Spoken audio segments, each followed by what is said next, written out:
The hum of the Erebus engines was a steady comfort as the cruiser drifted through the void, its hull reflecting the distant glimmer of stars. Corporal Rainer stood at the viewport in the barracks, watching the pale green orb of LV-742 grow larger with each passing second.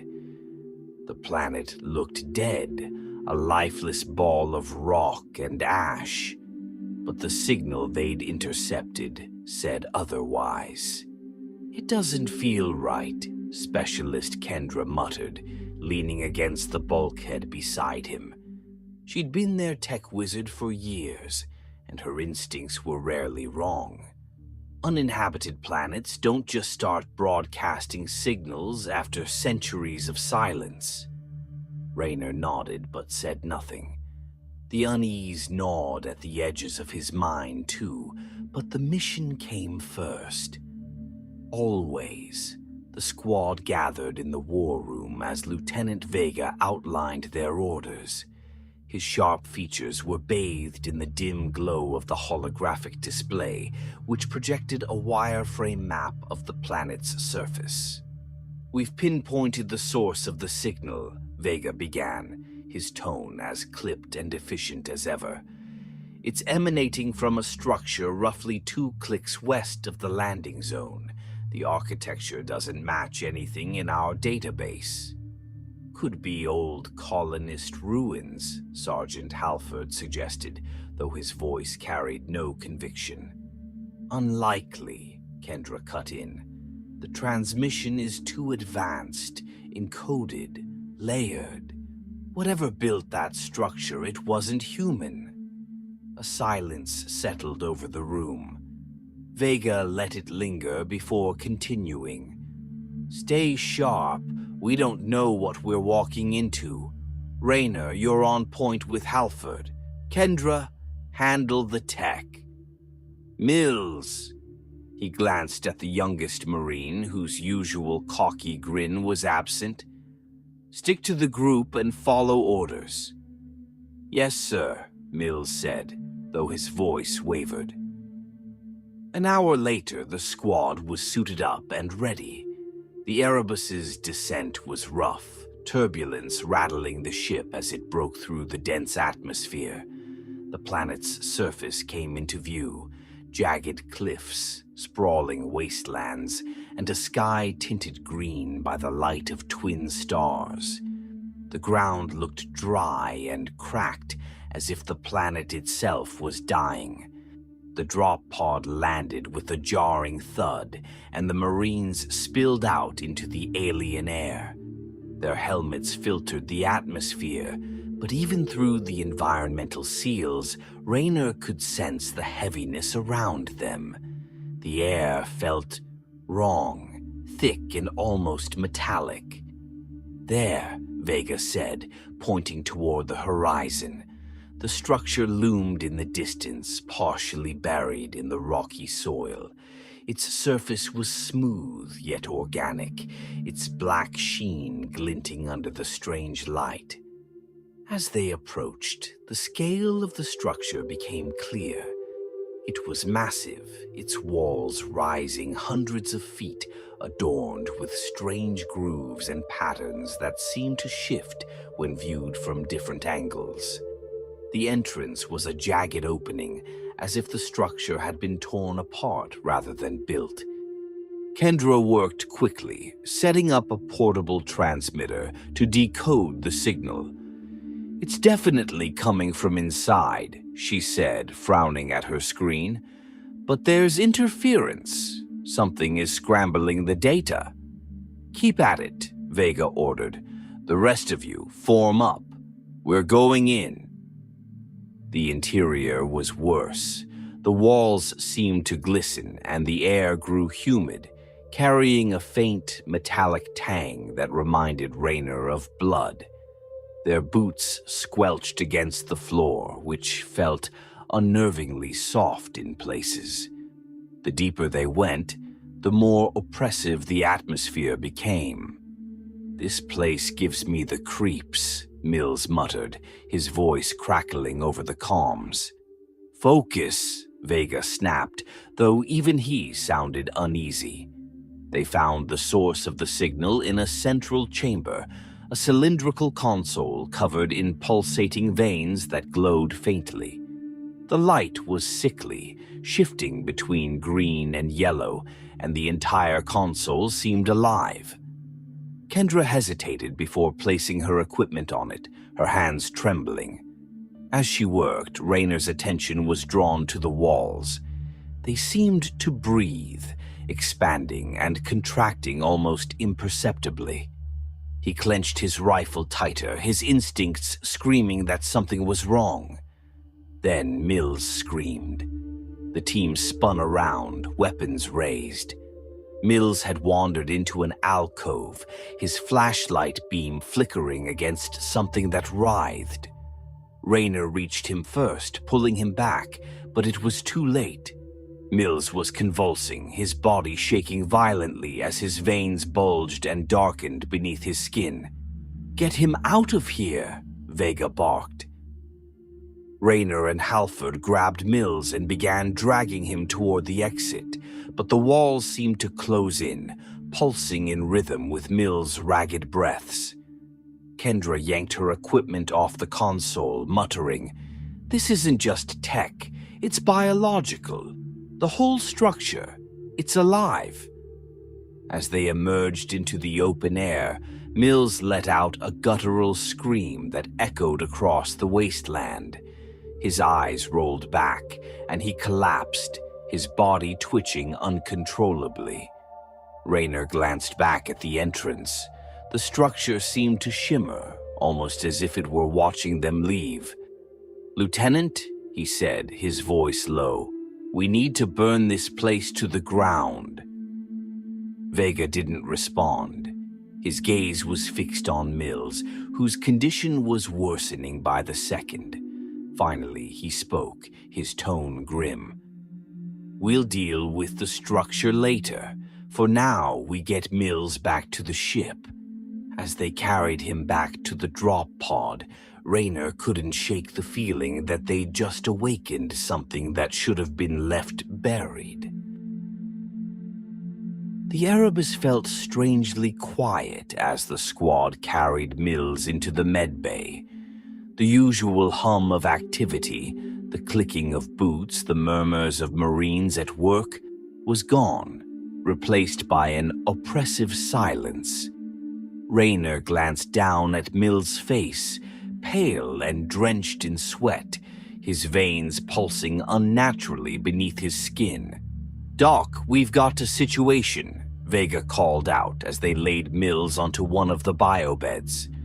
Dr. Alenko, the ship's medical officer, rushed over, her expression shifting from concern to alarm as she scanned Mills' vitals.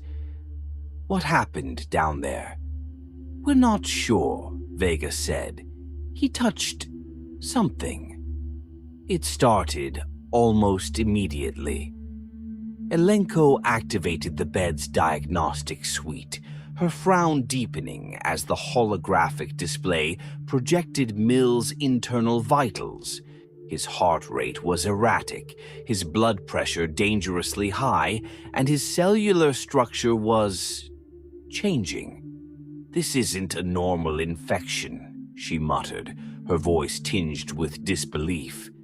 "It's rewriting him, his DNA. It's being altered." "What does that mean?" Rainer asked, his voice tight. "It means whatever he was exposed to isn't just biological, it's something designed to infect and transform." Vega's face darkened. "Can you stop it?" Alenko hesitated. "I can try." Rainer stepped back as the medbay's automated systems began administering treatments, injections, antiviral cocktails, and electric stimulation, all to no effect. Mills's convulsions slowed, but his breathing became shallow, his veins now blackened and branching like cracks in glass. The rest of the squad gathered outside the medbay, their usual bravado gone. Even Halford, the squad's rock, looked shaken. "We're not all gonna end up like him, are we?" Private Dorsey finally asked, breaking the heavy silence.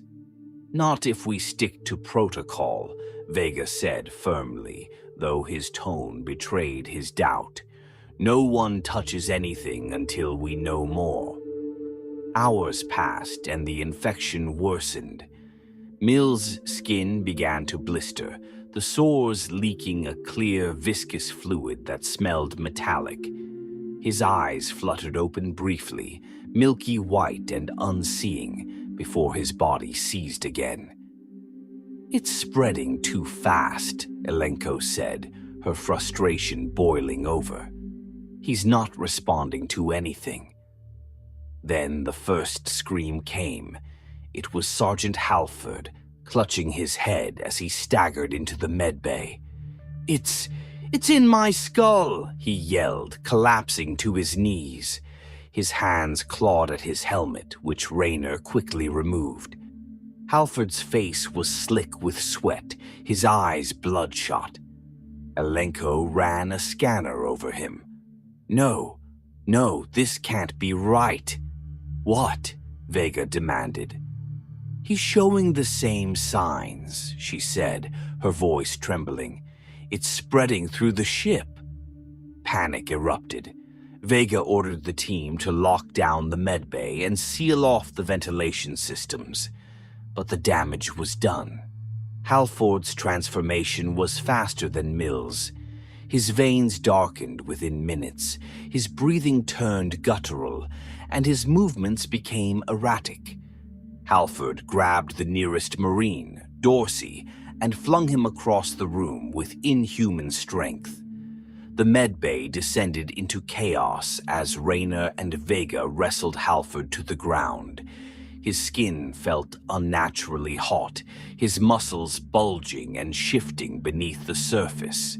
Rainer jammed a sedative into Halford's neck, but it did little to stop the thrashing.